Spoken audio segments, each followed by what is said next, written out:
চাপ বাড়তে চলেছে বিরোধী দলনেতা শুভেন্দু অধিকারীর। তার বিরুদ্ধে এফআইআর করতে চেয়ে কলকাতা হাইকোর্টের দ্বারস্থ হল রাজ্য সরকার। গত ৯ আগস্ট অভয়ার বাবা মায়ের ডাকা নবান্ন অভিযানে উপস্থিত ছিলেন বিরোধী দলনেতা, আর এরপরই তার বিরুদ্ধে এফআইআর করতে চায় রাজ্য। বৃহস্পতিবার এই মর্মে নতুন করে বিচারপতি জয় সেনগুপ্তর এজলাসে দৃষ্টি আকর্ষণ করা হয় রাজ্যের তরফে।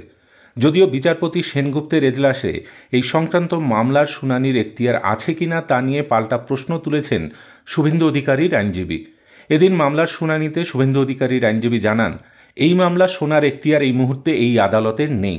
অন্যদিকে মামলা প্রসঙ্গে বিচারপতি জয় সেনগুপ্ত জানিয়েছেন, এক্ষেত্রে উপযুক্ত আদালত থেকে অনুমতি প্রয়োজন, আর তা না আনলে এহেন আবেদন শুনতে পারেন না বলেও পর্যবেক্ষণ জানিয়েছেন বিচারপতি জয় সেনগুপ্ত। ফলে মামলা কোন দিকে গড়ায় এখন সেদিকেই নজর সবার। উল্লেখ্য, শুভেন্দু অধিকারীর বিরুদ্ধে নতুন এফআইআর করার ক্ষেত্রে কলকাতা হাইকোর্টের অনুমতি নেওয়ার প্রয়োজন। এই সংক্রান্ত একটি রক্ষা কবচ রয়েছে বিরোধী দলনেতার। সেই অনুযায়ী এদিন নবান্ন অভিযানের ঘটনায় তার বিরুদ্ধে এফআইআর করতে চেয়ে কলকাতা হাইকোর্টের দ্বারস্থ হয় রাজ্য। বলে রাখা প্রয়োজন, অভয়াকে ধর্ষণ করে খুনের ঘটনায় কেটে গিয়েছে 1 বছর, কিন্তু এখনও বিচার মেলেনি বলে অভিযোগ।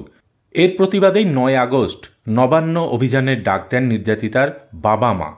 আর এই অভিযান ঘিরে একেবারে রণক্ষেত্রের আকার নেয় কলকাতা। বিক্ষোভকারীদের হাতে আক্রান্ত হতে হয় একাধিক পুলিশ কর্মীকে। এমনকি ডিসি এসএসডি বিদিশা কলিতাকে খুনের চেষ্টার মামলাও দায়ের করা হয়েছে। সেই ঘটনায় অর্জুন সিং ঘনিষ্ঠ এই বিজেপি নেতাকে গ্রেফতার করা হয়েছে। মিছিলের সামনের সারিতে দেখা যায় শুভেন্দু অধিকারীকেও।